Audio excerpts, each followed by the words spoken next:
Assalamualaikum warahmatullahi wabarakatuh dan selamat malam. Hari ini saya akan videokan lecture untuk chapter 8 di bawah tajuk column.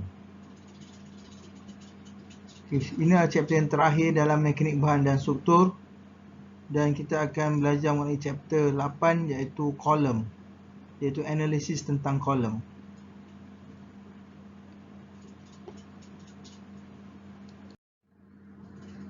Okey, dalam chapter ini ada 3 objektif yang kita akan belajar, kita akan cuba capai.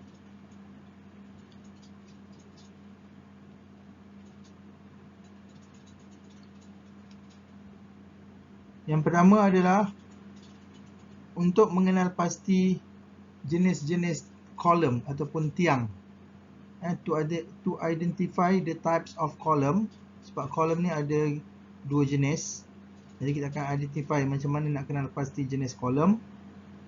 Yang kedua, to study the type of failure of short and slender column.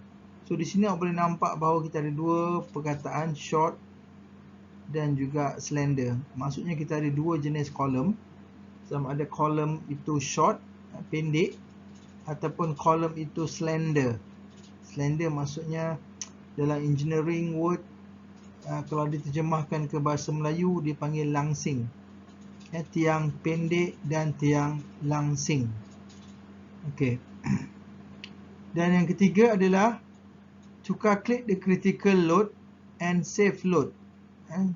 Kedua sini, critical load dan juga safe load. Okey, of slender columns. Jadi maksudnya dalam topik ini, setelah kita mengetahui jenis-jenis column, tahu membezakan short column dan slender column, so topik ini hanya akan fokus kepada slender column sahaja. Okey, sebab short column sebenarnya awak akan belajar dalam RC design nanti. Okey.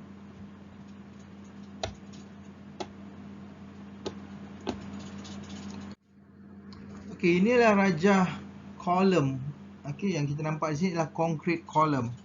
So, ini adalah rajah concrete column yang digunakan dalam construction, dalam RC concrete, RC design. Dan ini yang di bawah ni adalah dia punya cross section. So, column kalau bentuk segi empat, so kita ada reinforcement di setiap penjuru dan ada juga shear links. Dan column juga boleh berada dalam bentuk concrete column, boleh berada dalam bentuk rectangular, ada beberapa reinforcement. Dan kita juga ada column yang berbentuk bulat. Ada bulat dan di dalamnya juga ada reinforcement pada column tersebut dan juga ada shear links. Okey. Okey.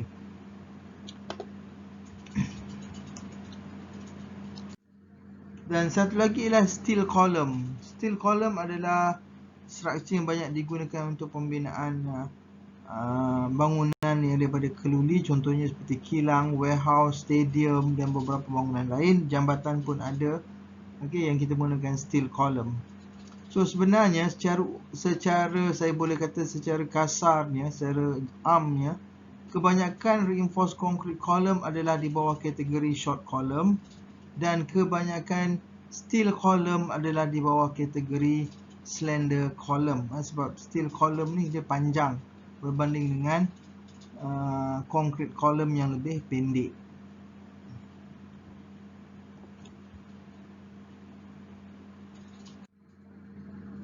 Okay, what is column? So, column ataupun dalam bahasa Melayu adalah tiang. So, column adalah salah satu elemen yang penting dalam construction. So, bila kita design satu rumah, mesti ada tiang. Okay. So, tiang ini akan support beam dan juga akan terima load yang ditransferkan daripada beam. So, biasanya column akan menerima load dalam bentuk compression, iaitu dalam bentuk point load. Kalau kita ada beam, so beam ni akan transfer load dia kepada column sebagai reaction, kita tekan R. Jadi bila kita design column, kita transferkan load yang diterima oleh column ini sebagai nilai R. Okey. Dan nilai ini biasanya dalam unit kilonewton sebab point load. So seperti yang saya cakap tadi, kolom ni ada dua jenis. Yang pertama ni kita panggil sebagai short column. Dan short column ni biasanya dia akan fail dalam keadaan crushing. Seperti konkrit yang dimampatkan, dia akan mampat dan juga dia akan crush. Disebabkan oleh load yang dikenakan daripada luar. So menyebabkan dia, jadi maksudnya dia akan kembang, ataupun kembung, dan seterusnya dia akan pecah disebabkan oleh compression load. Manakala slender column pula, biasanya dia akan fail dalam bentuk buckling. Buckling ni maksudnya melentur. So bayangkan awak ada satu pembaris panjang yang 30 cm tu, plastik ke ataupun besi, dan awak cuba applykan point load di kedua-dua hujung. Applykan point load. So apa berlaku pada pembaris besi tadi? Dia akan pembaris besi itu akan melengkung. Dia akan melengkung, dan juga dia melengkung tu mengikut kepada side mana yang mempunyai lebar yang lebih berbandingan dengan tinggi. Saya akan terangkan nanti. So jadi secara umumnya short column fail dalam crushing, manakala slender column akan fail dalam buckling. Seperti yang saya cakap di awal tadi, lepas ni kita akan fokuskan kepada slender column sahaja, berbanding dengan short column. Sekarang ni kita nak tahu macam manakah kita nak mengenal pasti sama ada kolom itu adalah short ataupun slender. Sebab kita ada dua jenis kolom, short dan satu lagi adalah slender. So kolom itu dikategorikan sebagai short ataupun slender bergantung kepada satu nilai yang dipanggil sebagai slenderness ratio, nisbah kelansingan. Dalam bahasa Melayu, nisbah kelansingan. Dan simbolnya adalah LE bahagi R. Ataupun simbol sebenarnya adalah K, tapi nanti kadang-kadang diberikan juga oleh K sama dengan LE bahagi R. So untuk mendapatkan slenderness ratio ni, SR ni slenderness ratio adalah sama dengan cara formula LE bahagi R. So LE di sini bermaksud adalah effective length, panjang berkesan kolom tersebut. Berapa panjang berkesan dia. Dan ini memerlukan kita refer pada keadaan joint kolom tersebut. Dibahagikan dengan radius of gyration. So R ini adalah radius of gyration. Pernah dengar radius of gyration? So radius of gyration ini diberikan oleh satu formula lain, iaitu R sama dengan punca ganda I bahagi A. Punca ganda I bahagi A, di mana I itu adalah merupakan nilai IX ataupun IY, bergantung kepada paksi mana yang lemah. Sebab kita ada kalau kita ada kolom, mesti katakan bentuknya 4 segi tepat. So kita ada I dalam arah X dan kita ada I dalam arah Y. Dan dua-dua nilai ini tidak sama sebab dia bentuk rectangular. So biasanya kolom akan fail pada paksi yang mana nilai I-nya lebih rendah. So bila I lebih rendah menunjukkan dia kurang kukuh berbanding dengan I yang lebih tinggi. Jadi bila kita dah tahu nilai LE bahagi R itu, dia adalah merupakan limit value of slenderness ratio to determine whether the short or slender column. Contohlah, kita kirakan LE bahagi R, kita kira-kira dapat jawapan 75. Maksudnya, di bawah nilai 75 ni, kolom ini dikategorikan sebagai short, dan selepas nilai 75 dia dikategorikan sebagai slender. Nanti dalam contoh saya akan tunjukkan.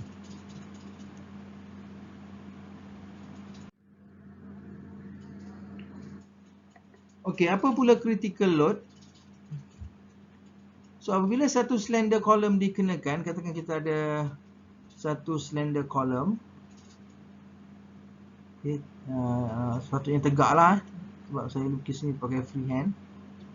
Okey, so bila dikenakan beban sampai satu peringkat di mana dia tidak boleh lagi tahan, so apa yang berlaku pada kolom ini ialah dia akan mengalami buckling ataupun lengkukkan, melengkung seperti mana dalam rajah di sini, boleh lihat kolom ni melengkung. Okey, jadi load yang dikenakan, katakan kita startkan load sama dengan P sama dengan 0, kemudian P naik sama dengan 10 dan seterusnya. So sampailah satu peringkat, kita akan dapat nilai PCR. PCR ialah critical loading. So bila PCR ni berlaku, PCR ni akan berlaku apabila sebelum sahaja kolom ini mula melengkung. Jadi katakan awak letak loading sampai 100. So bila awak letak loading 110, kolom dah melengkung ataupun mula melengkung. So PCR ni adalah 100 sebab iaitu load yang just before the column start buckling. Okay, just before. Jadi loading yang yang dikenakan just before the column akan start buckling.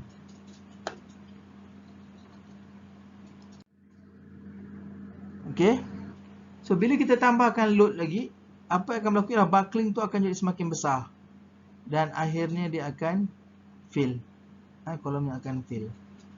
Okay, so jadi kita kena dapatkan nilai PCR iaitu nilai yang just before dia akan start buckling. So ini rajah menunjukkan failure column, tapi ada di sini adalah rajah tentang reinforced concrete column. Okay, so dalam kita nak mengira PCR tadi, kita akan gunakan satu formula. So formula itu adalah formula yang telah diterbitkan oleh seorang researcher ataupun seorang pengkaji lama dulu yang namanya ialah Euler. Jadi Euler telah menerbitkan satu formula dan formula itu dipanggil sebagai Euler theory.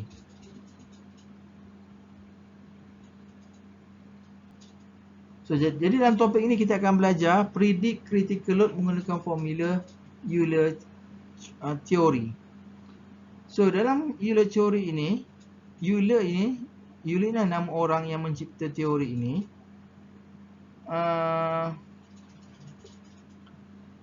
Antara assumption yang dibuat oleh Euler ialah column is perfectly straight before loading, column is made of homogeneous material, load is applied through the centroid, material behave in linear.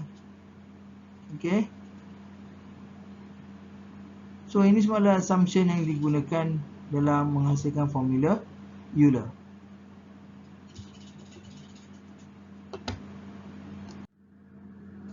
Okay, so kita tak akan belajar macam mana nak mendapatkan ataupun menghasilkan formula Euler.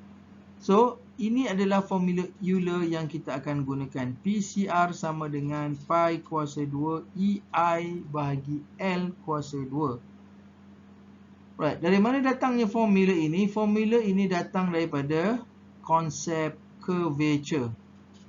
Mungkin awak ingat dalam chapter ketiga saya ada ajar tentang curvature. Jadi daripada teori curvature ke lengkungan, maka menghasilkan mathematical punya equation dan seterusnya finally menghasilkan satu formula untuk menentukan critical load berdasarkan kaedah Euler.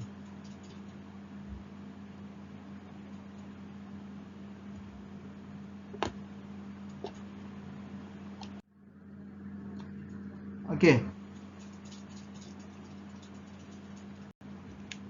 So kalau kita dapat kira critical load, dia dinamakan sebagai PCR, critical load.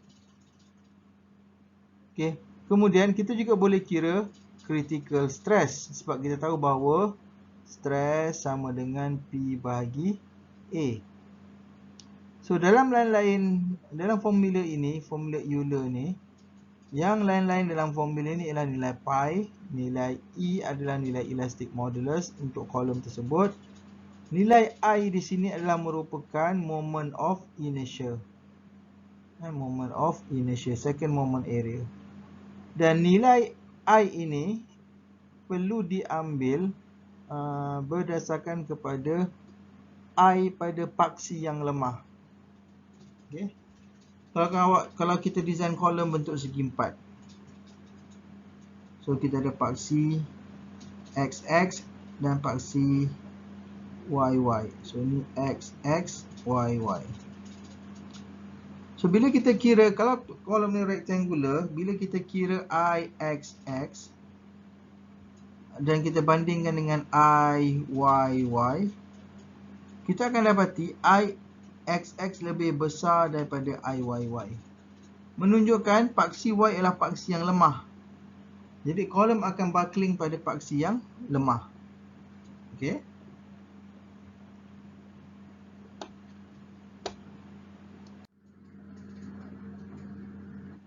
So ini adalah antara poin-poin penting yang dia highlightkan ataupun assumption yang dibuat dalam menggunakan formula Euler. Okay, so you all boleh go through dan baca nilai ini. Contohnya di bawah sekali, the slenderness ratio is L over R, where R is the smallest radius of gyration of the cross section. Buckling will occur about the axis where the ratio give the greatest value.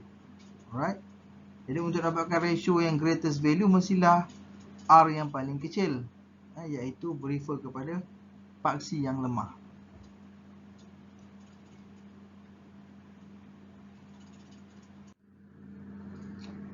Alright, so dalam formula tadi, formula tadi? PCR sama dengan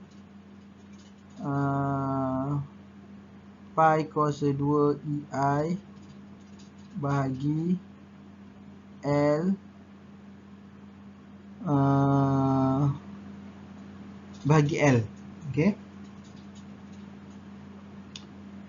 So lihat dalam formula ni, L di sini actually adalah nilai LE.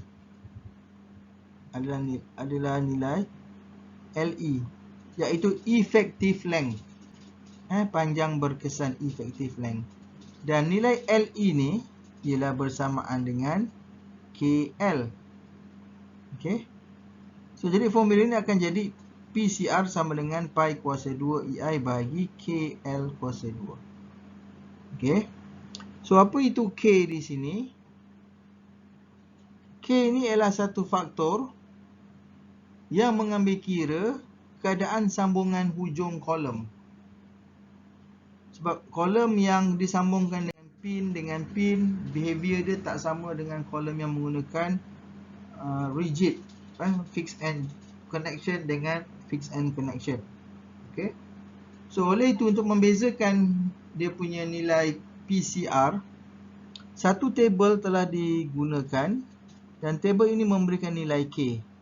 Contohnya, kolom yang disambung secara fixed end connection di hujung atas dan bawah akan menggunakan nilai K 0.5.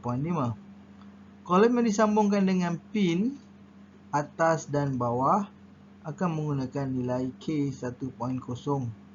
Dan kolom yang disambungkan dengan fixed end joint tapi di hujung satu lagi ialah free, bebas, so nilai K dia adalah 2.0. Okay.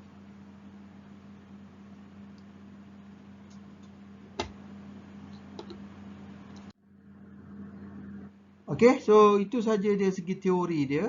Sekarang kita pergi kepada contoh.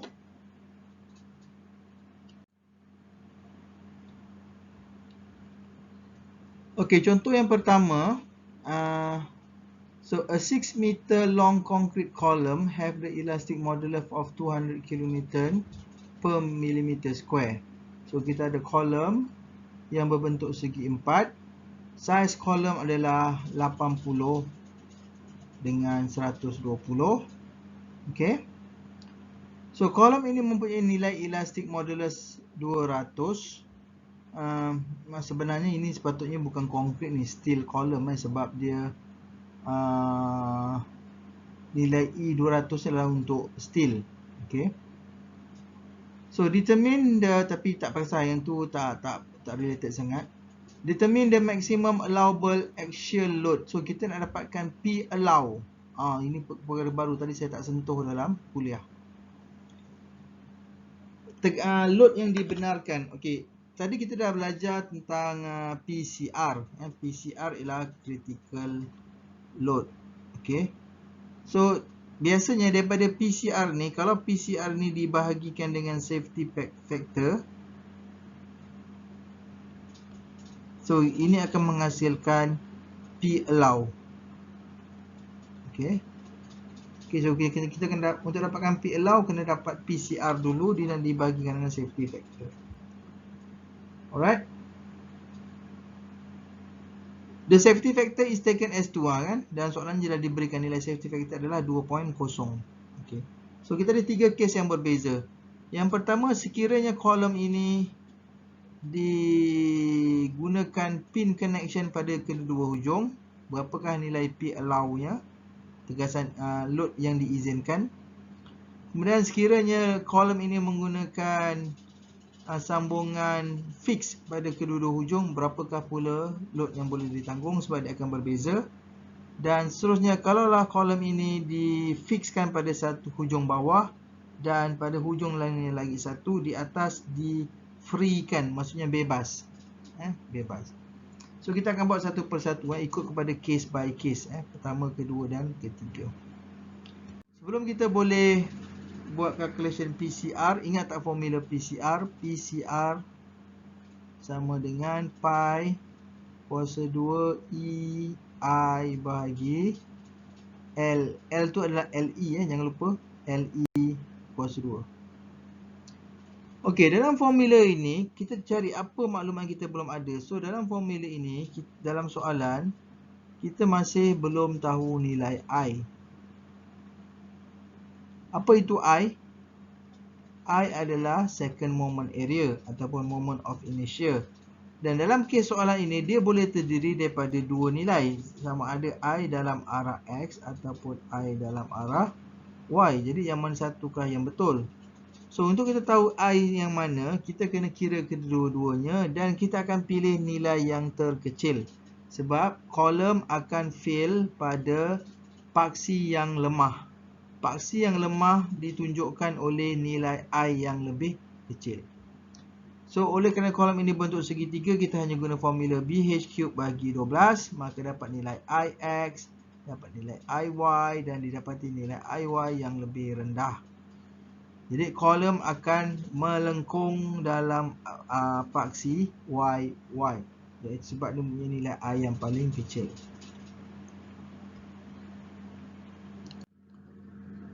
So, kemudian baru kita bagi balik pada formula tu. Kalaulah kolom ini kedua-dua hujung digunakan pin connection, kita refer pada table tadi.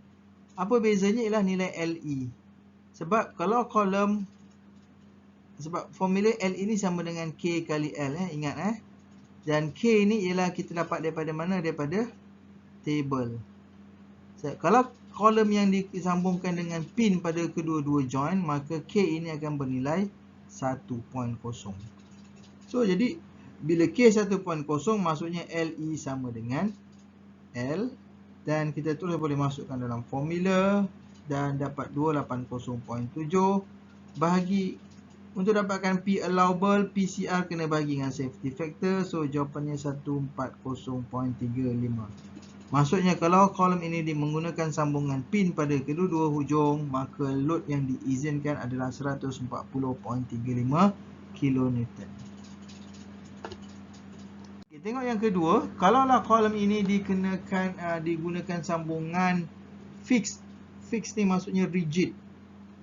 Okey, berapa nilai load yang dia boleh tanggung.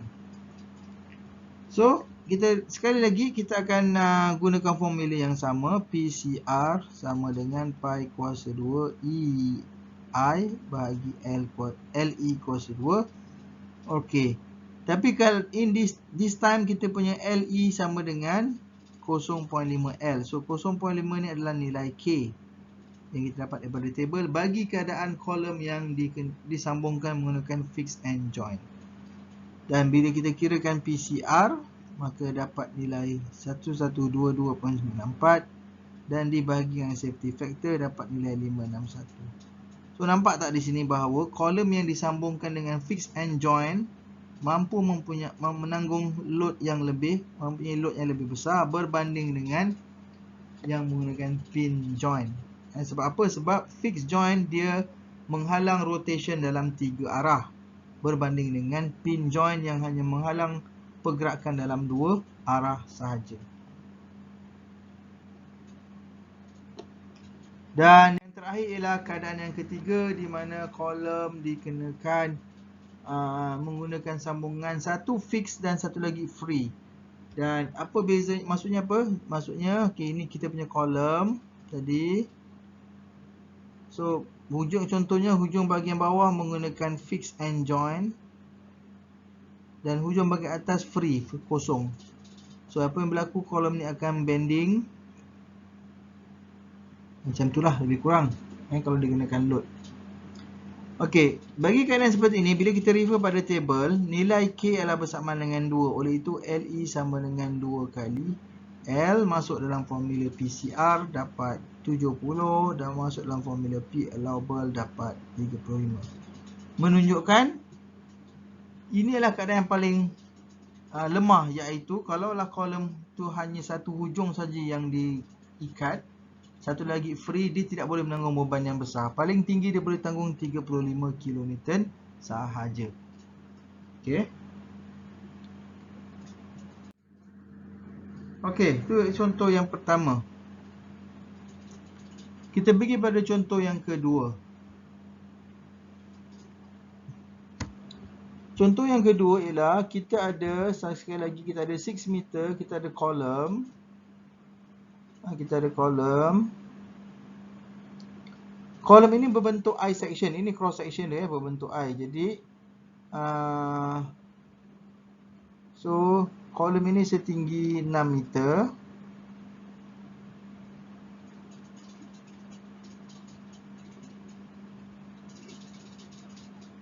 Okey, nilai E telah diberikan 200 kN per mm square. Safety factor juga diberikan sekali lagi 2.0. So kita ada 3 perkara yang perlu ditentukan di sini. Pertama, determine the slenderness ratio of the column. Berapakah nilai slenderness ratio? Apa maksud slenderness ratio tadi? Slenderness ratio ialah nilai LE bahagi R. Ini formula yang saya buat dalam teori tadi. Dan apa itu R? R adalah radius of gyration yang mana bersamaan dengan I bahagi A. Okey. So I apa di sini? I di sini refer kepada sama ada IX ataupun I dalam arah Y mengikut pada mana paksi yang lemah. Okey. Right, so yang pertama nak tentukan slenderness ratio, kita akan gunakan formula LE bahagi R. Okey, R perlu sama dengan IX dengan IY dan kita tidak ada lagi dua-dua nilai ini, IX pun tak ada, IY pun tak ada. So tugasan yang pertama ialah mendapatkan nilai IX dan IY. Bagi kolom yang bukan berbentuk segi empat, berbentuk I seperti ini. Jadi untuk kita kirakan I, kita kena gunakan formula yang ini. Yang ini saya pernah terangkan dahulu masa chapter yang ketiga, kalau tak silap, bending stress and shear stress. So saya boleh refer pada nota saya dulu dan boleh tengok macam mana mengira. So formulanya adalah BH³ bagi 12 tambah A Y bar square. So Y bar tu ialah jarak di antara centroid step section kepada paksi neutral. Nanti awak akan dapat paksi neutral. Okey, bila dah kira IX dapat jawapan, dapat IY dapat jawapan, okey, dan sekali lagi kita akan pilih yang lemah. Yang lemah maksudnya yang mempunyai nilai smallest I. Maka di situlah kolom akan buckling.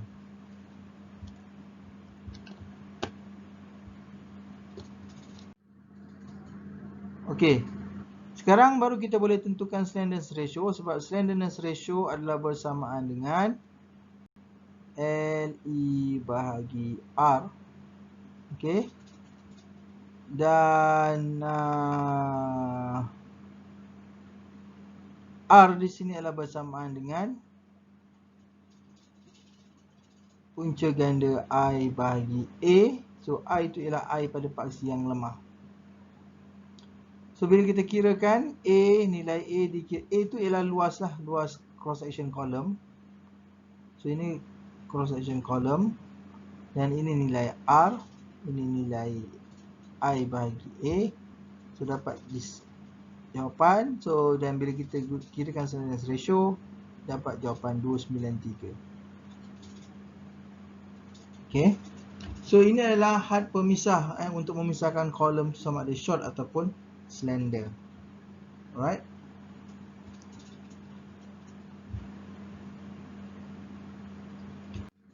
Seterusnya yang kedua, determine, sekarang ni baru lebih mudah. Sekarang ni kita nak tentukan critical load. So critical load, this is the formula of the critical load. Oleh kerana dia paksi yang lemah, paksi Y, jadi kita akan masukkan dalam formula nilai pi kuasa 2 kali E kali I bahagi L kuasa 2. Dan L ni adalah nilai tinggi kolom tadi, 6000.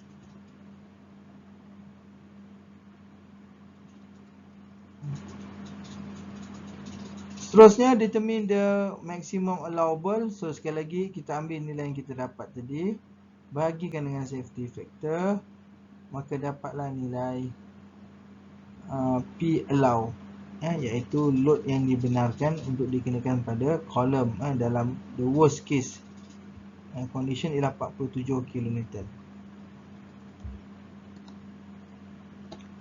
Okey, so ini sahaja contoh untuk kuliah ini, tetapi nanti semasa dalam discussion kelas saya akan buka lagi satu contoh dan explainkan pada pelajar semua.